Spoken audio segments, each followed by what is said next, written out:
बॉलीवुड और टीवी जगत में अपने दमदार अभिनय से दर्शकों का दिल जीतने वाले अभिनेता आलोक नाथ को भला कौन नहीं जानता। उन्होंने कई फिल्मों और टीवी शोज में अपने अभिनय का जलवा दिखाया है। आलोक ने ज्यादातर फिल्में और टीवी सीरियल्स में बाबूजी या ससुर आदि का किरदार निभाया है, जिसके चलते उन्हें संस्कारी बाबूजी के तौर पर भी पहचाना जाता है। दोस्तों, आज हम आपको इनके परिवार से रूबरू करवाने जा रहे हैं। तो आइए जानते हैं आज ये कहां और किस हाल में है और क्या करते हैं। हिंदी सिनेमा के आदर्श और संस्कारी बाबूजी के रूप में अपनी पहचान बनाने वाले आलोक नाथ ने अपनी मेहनत से फिल्म इंडस्ट्री में अपना मुकाम बनाया है। आलोक ने फिल्म गांधी से फिल्म जगत में एंट्री ली थी। हालांकि मी टू कैंपेन के दौरान आलोक नाथ पर बड़े आरोप लगाए गए थे। उनका पूरा नाम आलोक नाथ झा है। उनका जन्म 10 जुलाई 1956 को बिहार के खगड़िया जिले में हुआ था। वैसे बचपन में ही उनका परिवार दिल्ली में जाकर बस गया। उनके पिता एक डॉक्टर थे, जिसके चलते वो चाहते थे कि उनका बेटा भी इसी पेशे में आगे जाए। और हालांकि अपने स्कूल और कॉलेज की पढ़ाई के बाद आलोकनाथ की रुचि अभिनय की तरफ होने लगी और इसी वजह से उन्होंने कॉलेज के रुचिका थिएटर ग्रुप ज्वाइन कर लिया। इसके बाद उन्होंने 3 साल तक नेशनल स्कूल ऑफ ड्रामा में पढ़ाई की और अभिनय की गुर सीखे। बॉलीवुड और छोटे पर्दे पर दोनों जगह अपनी पहचान बनाने वाले आलोक नाथ ने अपने करियर में 140 से ज्यादा फिल्मों में काम किया है। इसके साथ ही वह 15 से ज्यादा टीवी सीरियल्स में भी नजर आ चुके हैं। साल 1980 में उन्होंने गांधी फिल्म से अपने करियर की शुरुआत की थी। इस फिल्म में उनका छोटा रोल था, लेकिन इस फिल्म से ही उनके कदम बॉलीवुड में पड़े। जब इन्होंने 1980 में casting director Dolly Thakur film Gandhi में एक छोटे से किरदार के लिए एनएसडी आई थी, जहां कई लोगों का ऑडिशन लेने के बाद उन्होंने आलोक नाथ को चुना। इस फिल्म के लिए उन्होंने आलोक नाथ को 20,000 रुपए दिए थे, जिसको उन्होंने अपने पिता के हाथों में दिया, जिससे उनके पिता काफी हैरान हो गए थे। इसके बाद उनके पिता ने खुश होते हुए कहा कि अच्छा, तुमने एक्टिंग में अपना करियर बनाया। उस समय उनके पिता की 1 साल की सैलरी 10,000 हुआ करती थी। गांधी फिल्म के बाद आलोक नाथ मुंबई आ गए, लेकिन दूसरी फिल्म के लिए उन्हें कड़ा संघर्ष करना पड़ा। उन्हें 5 साल तक कोई दूसरी फिल्म नहीं मिली। इस दौरान उन्होंने 2 साल तक पृथ्वी थिएटर में नादिरा बब्बर के साथ अभिनय किया। उसी वक्त आलोक नाथ को मशाल फिल्म में एक छोटा रोल मिला, जो उन्होंने कर लिया। आलोक नाथ को संस्कारी बाबूजी का टैग बाद में मिला। इससे पहले वो फिल्मों में रोमांटिक हीरो का किरदार निभा चुके थे। आलोक नाथ ने 140 फिल्मों में से 95% फिल्मों में बाबूजी का किरदार निभाया, जिससे इन्हें इंडस्ट्री में बाबूजी के नाम पहचानने लगा।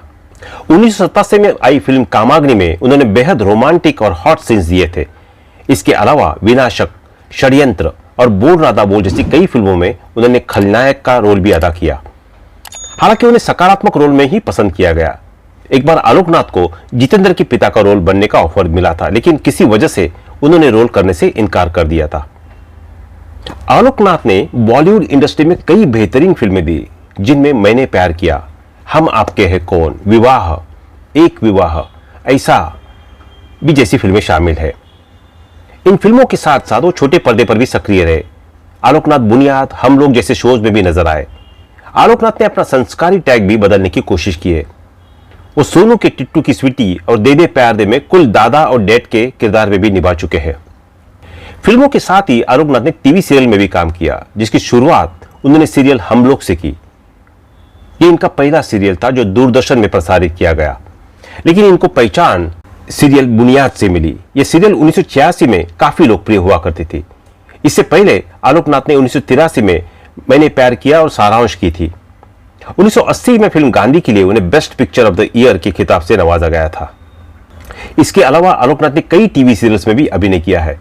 इस लिस्ट में सपना बाबुल का विदाई, यहां मैं घर घर में खेली, यह रिश्ता क्या कहलाता है, रिश्ते और बुनियाद जैसे टीवी शो का नाम शामिल है। साल 2019 में आलोक नाथ पर मी टू के आरोप लगे थे। स्क्रीन राइटर विनीता नंदा ने उन पर रेप का आरोप लगाते हुए केस दर्ज करवाया था, जिसके बाद सोशल मीडिया पर जमकर हंगामा मचा था। 5 साल के पहले आलोक नाथ के दामन में लगे थे दाग। एक्टर आलोक नाथ पर प्रोड्यूसर और राइटर विनीता नंदा ने कथित रेप के आरोप लगाए थे। 2018 में उन्होंने एक्टर पर मानहानि का केस भी किया था। इनके अलावा संध्या मृदुल और दीपिका आमीन ने भी छेड़छाड़ करने का आरोप लगाया था। इसके बाद उनको रेप केस में अग्रिम जमानत भी मिल गई। आलोकनाथ पर जब आरोप लगे तो उन्होंने खुद को बेगुनाह बताया था।